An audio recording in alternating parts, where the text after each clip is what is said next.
The learning target for part 4 is I can develop a model to show interactions between Earth's spheres. Again, pause this video right now and make sure you've completed all the answers to the questions before you watch. Okay, in this learning activity, you started with reviewing Earth's 4 spheres: the geosphere, biosphere, hydrosphere, and atmosphere.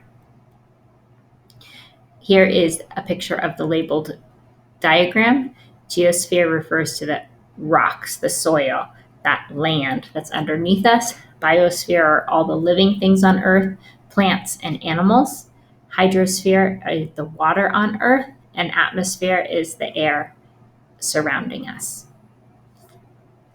Okay, so we watched the flash flood video. This was an event, and then you considered the 4 spheres during the flash flood. So here's an example of the 4 spheres.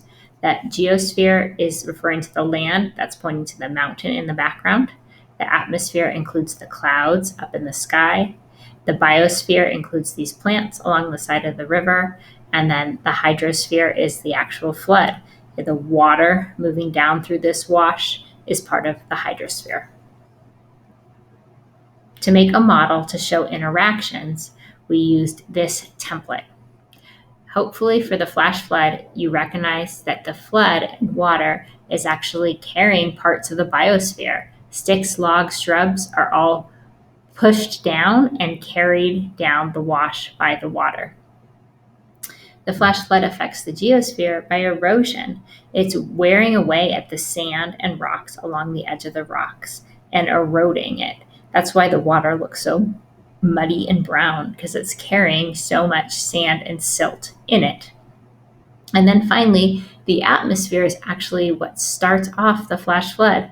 Those clouds in the atmosphere, as they grow darker and more full of water, eventually it rains heavy rain in the desert, and that's what starts that flash flood. So the atmosphere affects the flash flood by having the clouds that actually start the rain that becomes the flood. Okay, and then this slide, you didn't have to do anything, but I hope you kind of can be creative and look around you. Did you notice that your pencils made of wood were once part of the biosphere? Maybe you have a metal water bottle, and that metal must have come from the geosphere. So these 4 spheres are all around us.